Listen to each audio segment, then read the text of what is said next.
horor bidan. Berdinas di pedalaman.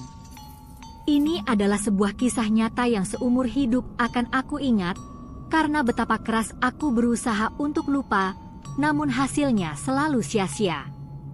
Karena ini adalah pengalaman yang bagiku sangat tidak biasa, karena begitu tidak masuk akal dan mirip adegan sebuah film horor. Sampai saat ini, aku masih sering merenung. Karena kejadiannya terjadi di era yang sudah serba modern. Renunganku itu akhirnya menemui satu kesimpulan, jika di dunia ini ternyata kita tidak hidup sendirian. Ada makhluk lain yang ada berdampingan, namun tidak semua orang dipilih untuk melihatnya. Sebelum menceritakan pengalamanku ini, aku mau minta maaf kalau ada kesamaan tempat atau nama tokoh.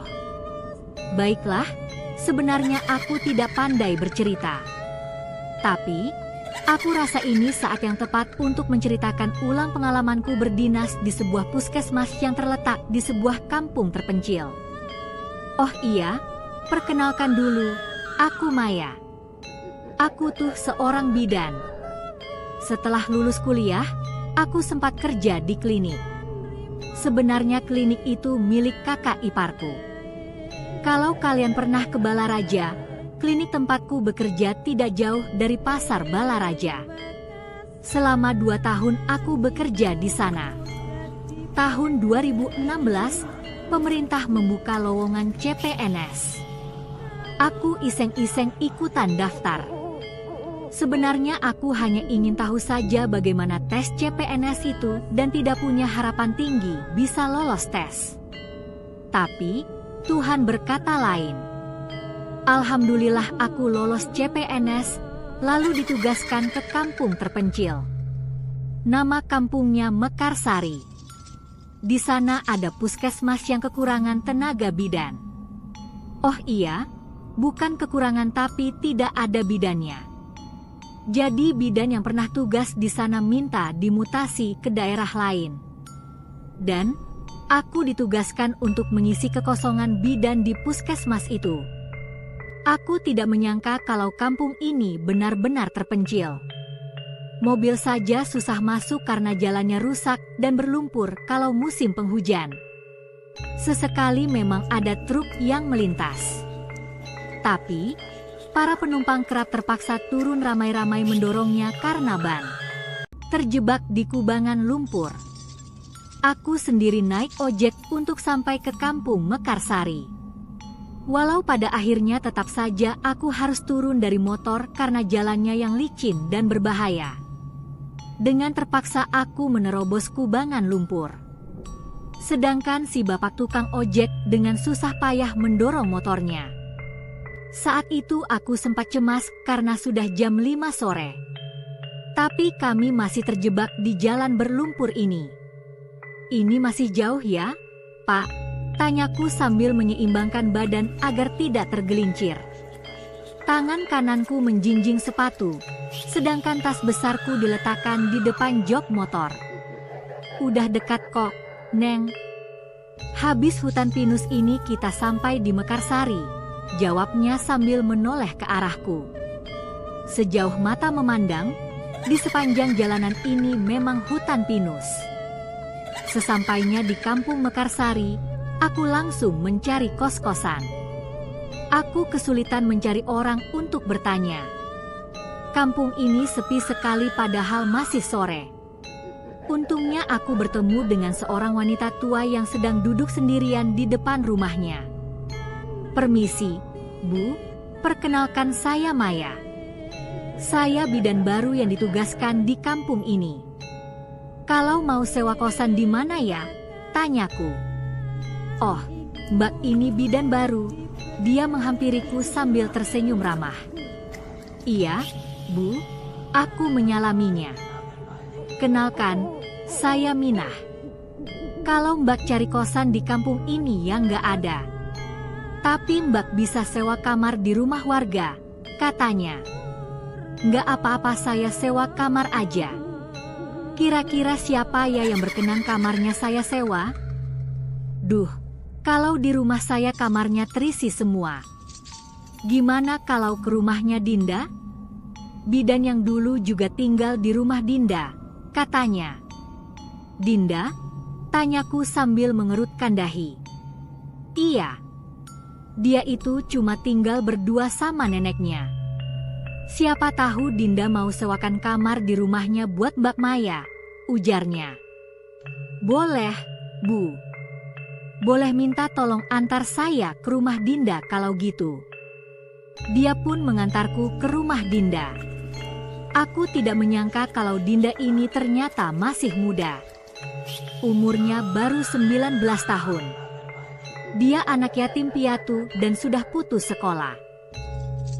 Selama bertahun-tahun Dinda mengurus neneknya yang sudah sangat renta. Rumah Dinda cukup besar. Katanya rumah itu peninggalan orang tuanya. Ada 4 kamar dan hanya 2 yang diisi. Aku menyewa kamar bekas bidan yang pernah bertugas di kampung ini. Itu nenekku. Namanya Embok Ibah. Dia udah nggak bisa ngomong. Dinda membuka kamar neneknya. Dia memperkenalkan neneknya padaku. Kulihat wanita tua itu sedang duduk di tepi tempat tidurnya. Seluruh rambutnya putih semua. Dia mengenakan kain batik yang warnanya sudah pudar dan baju kebaya usang. Perlahan wanita itu mendongak ke arahku dan dia tersenyum. Embok, saya Maya yang mau sewa kamar di rumah ini, sapaku dari pintu kamar. Tentu saja dia tidak bisa menjawab. Tapi aku yakin dia juga menyapaku dalam hatinya. Dinda menutup kembali pintu kamar neneknya. Engsel pintu itu mungkin sudah berkarat sehingga menimbulkan bunyi yang cukup nyaring saat ditutup. Dinda lalu membawaku ke kamar yang mau aku sewa. Walau temboknya usang dan retak, tapi kamar itu tampak bersih. Ada ranjang besi jadul dan kasur kapuk di sana. Ada juga lemari pakaian yang dilengkapi dengan cermin besar. Ini kamarnya, Mbak. Semoga betah tinggal di sini, ucap Dinda. Dari tadi aku tidak melihatnya tersenyum sedikit pun. Mungkin Dinda orang yang pendiam. Iya, Dinda. Terima kasih banyak udah mau terima aku di rumah kamu. Oh iya, aku punya sesuatu buat kamu. Segera kubuka tas besar yang kubawa. Ini buat kamu. Kamu suka coklat, kan? Tanyaku. Dia mengangguk lalu mengambil coklat itu. Terima kasih Mbak, katanya. Kalau ada apa-apa jangan sungkan panggil saya aja ya, Mbak, tambah Dinda. Iya, Dinda, timpalku. Malam itu selesai mandi aku langsung tidur karena sangat lelah. Pintu kamarku kunci rapat, lampunya kumatikan. Hari yang sangat melelahkan. Aku harus istirahat karena besok sudah mulai bertugas di puskesmas. Aku bangun jam 5 pagi. Ternyata Dinda sudah tidak ada di rumah. Dinda memang malamnya sedikit cerita tentang kehidupan. Kehidupannya di kampung itu, ia cerita kalau dia belakangan ini bekerja sebagai pemetik jagung. Perkebunan jagung memang menjadi salah satu sumber mata pencaharian warga kampung Mekarsari. Selesai salat subuh, aku langsung mandi. Namun, sebelum beranjak ke kamar mandi, tak sengaja kulihat pintu kamar Embok Ibah terbuka sedikit. Aku mendekati pintu itu untuk mencari tahu apakah Embok Ibah sudah bangun atau belum. Embok sudah bangun? Kudorong pintu kamar itu sedikit, lalu melongokkan kepala. Embok Ibah ternyata sudah bangun. Dia duduk di tepi tempat tidurnya sambil menunduk. Sudah, Nak, jawabnya dengan suara yang serak kering. Oh ya sudah kalau begitu, Embok. Saya mau mandi dulu ya, kataku sambil tersenyum. Dia tidak menoleh kepadaku dan terus menunduk. Aku pergi ke kamar mandi. Air di kampung ini sangat dingin. Mungkin karena lokasi kampung ini dekat dengan pegunungan. Saking dinginnya, Tubuhku seketika menggigil. Saat sedang mandi, tiba-tiba ada seseorang memanggilku. Aku kenal itu suara Embok Ibah. "Nak, ini handuknya," kata Embok Ibah dengan suaranya yang masih terdengar serak dan kering. "Oh iya, Embok. Wah, jangan repot-repot. Aku udah bawa handuk kok, Embok," timpalku dari dalam kamar mandi. Kudengar dia malah terkekeh lalu berkata, "Pakai handuk Embok saja." Gayung yang kupegang seketika jatuh. Aku baru ingat kalau Embok Ibah ini kan sudah tidak bisa berbicara. Aku seketika terdiam. Suaraku tercekat di tenggorokan. Suasana menjadi sangat mencekam. Di luar Embok Ibah masih memanggilku sambil menawarkan handuk.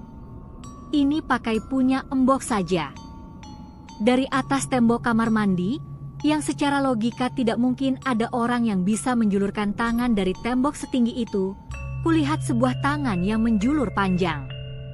Tangan itu menggenggam handuk warna biru, tangan sebatas lengan berkulit gelap keriput, kukunya hitam tapi tidak panjang. Jelas saja aku kaget hingga berteriak ketakutan sambil minta tolong. Aku jongkok sambil memeluk kaki. Aku tidak berani menatap ke atas. Untungnya sesaat kemudian ada yang menggedor pintu kamar mandiku. "Kenapa, Mbak?" Itu suara Dinda. Segera ku kenakan handuk lalu membuka pintu. "Dinda, tadi Embok kamu bisa ngomong terus tangannya panjang banget." Nada bicaraku terburu-buru. "Masa sih, Mbak?" tanya Dinda sambil mengerutkan dahi. "Iya, Dinda. Mbak takut banget." Aku memegang tangan Dinda. "Embok masih ada di kamar kok. Kalau nggak percaya coba cek aja." Dinda mengajakku untuk melihat kamar Embok Ibah. "Takut, Din?" Aku menggelengkan kepala. "Ayo, Mbak." Dinda memaksa sambil menarik lenganku. Pelan-pelan ku dekati pintu kamarnya Embok Ibah. Dinda mendorong pintu itu. Di dalam sana kulihat Embok Ibah masih duduk di tepi tempat tidurnya. Dia menoleh ke arah kami lalu tersenyum sambil mengangguk ramah. "Tuh kan, Embok masih di kamarnya," kata Dinda. "Sumpah, Dinda. Mbak dengar jelas banget kalau Embok kamu ngomong terus tangannya panjang banget. Kayaknya Mbak masih ngelindur deh," kata Dinda. Aku menggelengkan kepala. "Ya sudah lupakan," kataku. Aku rasa percuma bersikeras dengan orang yang tidak percaya padaku. "Emang kamu habis dari mana?" tanyaku sambil menjauh dari kamar Embok Ibah. Aku mengalihkan pembicaraan sambil menjauh dari kamar Embok Ibah. "Aku tadi di belakang rumah, Mbak. Habis bersih-bersih." "Hari ini Mbak kerja ya?" tanya Dinda. "Iya, Din. Mbak mau ganti pakaian dulu ya? Mbak bidan kan?" Sebelum masuk ke kamar, Dinda malah bertanya lagi. "Iya, Dinda. Di kampung ini kalau ada yang melahirkan nggak suka pakai bidan, Mbak." "Loh, kenapa? Masih pakai dukun ya?" Aku mengerutkan dahi. "Iya. Tapi di kampung ini bukan dukun namanya, tapi paraji." Aku mengangguk-angguk. Ini merupakan tantangan baru bagiku. Aku harus memberikan penyuluhan pada masyarakat agar mereka paham tentang keselamatan saat bersalin. Pagi itu aku dijemput oleh Pak Sukra. Dia pegawai puskesmas. Pak Sukra pasti tahu dari warga kalau aku menyewa kamar di rumahnya Dinda. Aku pun diantar ke puskesmas yang jaraknya lumayan jauh dari rumah Dinda. Mungkin sekitar 15 menit perjalanan. Jalan menuju puskesmas juga rusak parah. Aku dibonceng pakai motor bebeknya Pak Sukra. "Kenapa jalanan di kampung ini rusak semua ya, Pak?" "Ya beginilah, Mbak. Jarang ada pembangunan. Sekalinya dibangun aspalnya tipis banget. Ya palingan bertahan 1 atau 2 tahun udah rusak lagi. Oh, begitu ya, Pak? Iya, Mbak. Paling parah kalau musim hujan banyak orang yang jatuh dari motor karena jalannya licin, Mbak. Akhirnya kami tiba di puskesmas. Dilihat dari depan, puskesmas itu tampak seram, temboknya berlumut, catnya juga sudah pudar. Ada pohon beringin besar di depan gedung puskesmas itu. Kita sudah sampai, Mbak. Ini puskesmas Mekarsari, ucap Pak Sukra sambil tersenyum. Pak, itu di belakang puskesmas siapa? Tanyaku sambil menunjuk ke arah wanita yang berdiri di halaman belakang gedung. Wanita itu menatap ke arah kami. Ia mengenakan daster dan tampak seperti sedang hamil tua. Dari tempatku berdiri saat ini, aku masih bisa melihat wujud dan wajah wanita itu dengan jelas. Mana, Mbak? Pak Sukra mencari sosok yang kutunjuk-tunjuk. Itu loh, Pak. Kayaknya dia lagi hamil tua. Aku masih melihat sosok itu. Anehnya Pak Sukra tidak melihatnya. Padahal jelas-jelas wanita itu masih berdiri di halaman belakang puskesmas sambil menatap kami. Siapa wanita itu? Saat aku ajak Pak Sukra untuk menghampiri wanita itu, Pak Sukra nurut saja. Kulihat perempuan itu lari begitu saja dan masuk ke semak-semak.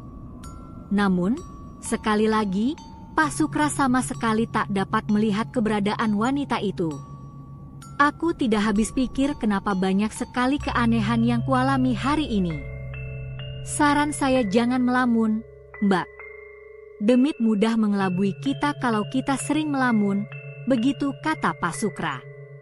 Iya, Pak, aku mengangguk. Kami pun masuk ke puskesmas. Sesekali aku masih menoleh ke belakang, mencari keberadaan si wanita hamil. Hari pertama kerja di puskesmas Mekarsar. Mekarsari sangat membosankan. Aku hampir tidak mengerjakan apa-apa. Yang berobat sepi, apalagi yang bersalin atau konsultasi kehamilan. Sama sekali tidak ada. Petugas di sini kebanyakan makan gaji buta. Tumpukan obat dibiarkan kedaluarsa, lalu dibuang dan diganti dengan yang baru. Nasib obat yang baru pun pasti sama, ujung-ujungnya dibuang juga. Jarang sekali ada yang berobat ke puskesmas ini. Mereka lebih suka pakai jampe dibanding obat. Dinda memang benar.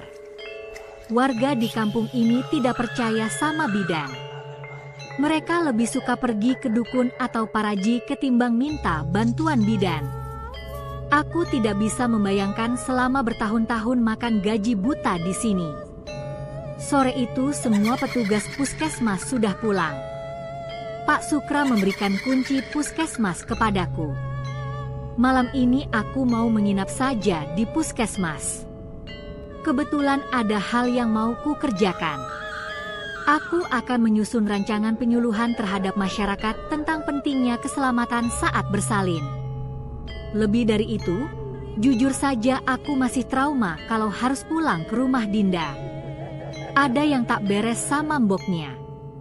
Dan, aku yakin bidan yang pernah tinggal di rumah Dinda juga mengalami hal yang sama. Selepas maghrib kututup gerbang puskesmas lalu mengunci pintu rapat-rapat. Aku mulai bekerja menyusun rancangan dan materi untuk penyuluhan. Selang beberapa saat ada yang mengetuk pintu. Tok, tok, tok. Sepertinya ada yang mau berobat. Segera aku beranjak dari tempat duduk dan langsung membukakan pintu. Di depanku berdiri seorang perempuan berbaju daster yang sedang hamil tua. Dia memegangi kandungannya sambil meringis kesakitan. "Tolong aku, Bu," katanya dengan suara yang tertahan. "Ya ampun." "Silakan masuk, Bu," kataku. Jelas saja aku kaget dan langsung membawanya ke ruang rawat. Dia mengaduh kesakitan, ketubannya sudah pecah. Belum sempat kutangani, jabang bayi dalam perutnya malah keluar duluan. Wanita itu terengah-engah. Keringat membasahi wajahnya. Bayi itu menangis dengan kencang dan saat hendak kupotong tali ari-arinya, tiba saja bayi itu malah tersenyum. Kedua matanya membesar dan berkedip-kedip. Dia loncat dari pangkuanku lalu berjalan-jalan di lantai. Seluruh tubuhnya masih berlumur darah. Aku antara percaya dan tidak pada penglihatanku sendiri. Itu adalah hal yang sangat aneh dan mustahil. Aku mengucek-ucek mata dan berdoa, berharap aku benar-benar berhalusinasi atau sedang bermimpi. Tapi ternyata tidak. Begitu aku membuka mata, sosok bayi itu masih ada dan benar-benar jelas wujudnya. Aku berteriak sambil minta tolong. Saat berbalik untuk berlari keluar, aku kaget bukan kepalang. Wanita yang barusan melahirkan sudah berdiri tepat di hadapanku dengan jarak wajahnya ke wajahku sangat dekat. Aku masih sangat ingat, ternyata itu adalah perempuan yang aku lihat di belakang puskesmas beberapa waktu lalu. Wajahnya datar dan pucat. Dari mulutnya keluar darah kental warna hitam dengan bau yang sangat busuk. Aku semakin menjerit histeris minta tolong. Dengan keberanian yang tersisa, aku akhirnya bisa lari keluar puskesmas. Tapi, setibanya di halaman puskesmas aku bingung mau lari kemana. Puskesmas itu jauh dari perkampungan warga. Kulihat wanita itu masih memperhatikanku dari balik jendela puskesmas sambil menggendong bayinya yang masih berlumur darah. Aku yang sangat ketakutan terus berlari, belum jauh meninggalkan gerbang puskesmas. Aku kembali menengok ke belakang. Ya Tuhan! Aku melihat jika perempuan yang tadinya ada di balik kaca jendela, ternyata sudah berada di luar. Dia melayang-layang perlahan. Dan dia bukan hanya melayang di tempat, tapi sosok itu melayang mendekat ke arahku yang sedang gemetar ketakutan. Suara tawanya terdengar sangat aneh. Aku langsung balik badan dan berlari secepat yang aku biasa sambil terus teriak-teriak minta tolong. Tolong? Aku terus berlari di jalanan rusak dan sedikit becek, berlari dan berlari sambil berteriak. Kunyalakan senter handphone sebagai penerang jalan. Jalanan itu sangat sepi dan gelap. Daripada tetap tinggal di puskesmas itu, lebih baik aku lari saja ke perkampungan warga, begitu pikirku. Walaupun perkampungan itu jaraknya cukup jauh dari puskesmas, aku tetap memberanikan diri menembus gelap dan kabut. Suara tawa sosok itu sudah tidak aku dengar lagi. Entah sudah berapa jauh aku berlari, hingga akhirnya langkahku terhenti saat mendengar suara deru motor. Semakin dekat, suara itu semakin jelas. Lalu, cahaya lampu motor menyilaukan mataku. Sambil memicingkan mata, kuhalangi mataku dengan tangan kanan. Ternyata itu Pak Sukra. Kebetulan sekali dia datang. Aku langsung lari menghampirinya. Pak, tolong saya, Pak. Loh, Mbak Maya kok ada di sini? Tanya Pak Sukra. Di puskesmas ada setan, Pak. Hah, setan? Pak Sukra terkejut mendengar kesaksianku. Iya, Pak. Tolong antar saya pulang. Ya sudah naik, Mbak. Aku pun segera menaiki motornya Pak Sukra. Di perjalanan dia terus menasihatiku untuk tidak melamun. Katanya saat kita melamun, setan dan jin mudah mengelabui kita. Aku nggak melamun, Pak. Aku lihat dengan jelas kalau ada pasien yang mau melahirkan, sanggahku. Nah, saya yakin itu bukan manusia. Lagi pula warga kampung sini pada nggak mau pergi ke bidan, Mbak. Saya tahu itu, Pak. Ayo, Pak, Bawa motornya ngebut aja saya takut, pintaku. Wajah wanita tadi masih melekat di benakku. Apalagi saat dia memuntahkan darah hitam dan kental. Darah itu juga bau. Aku yakin nafsu makanku hilang untuk beberapa hari ke depan. Tadinya saya mau anterin makanan buat Mbak Maya ke puskesmas. Kebetulan istri saya masak banyak. Pak Sukra memperlambat kembali laju motornya karena sudah memasuki perkampungan warga. Terima kasih banyak, Pak. Untung saya ketemu sama Bapak, kataku. Akhirnya aku bisa bernapas lega. Tak lama kemudian kami tiba di depan rumah Dinda. Kulihat Dinda sedang berdiri di depan pintu. Dia ternyata menungguku pulang. Aku tidak sempat memberitahunya kalau akan menginap di puskesmas. Mampir dulu saja, Pak, kataku pada Pak Sukra. Oh, terima kasih, Mbak. Istri saya udah nungguin di rumah. Ini makanannya Mbak ambil aja. Pak Sukra menyodorkan rantang yang dibungkus plastik hitam. Sekali lagi terima kasih banyak ya, Pak. Jadi ngerepotin terus. Kuambil rantang itu. Iya nggak apa-apa, Mbak. Dimakan ya, Mbak. Itu masakan istri saya pasti enak, ujar Pak Sukra sambil nyengir. Iya, Pak, pasti. Dia pun pergi. Aku dan Dinda kemudian masuk ke dalam rumah. Maaf, Mbak kemarin nggak bilang ke kamu kalau mau nginep di puskesmas. Iya, Mbak, nggak apa-apa. Untunglah, Dinda sepertinya memahami aku saat itu. Kami berdua duduk di ruang tamu dan mulai bercerita tentang apa yang aku alami di puskesmas.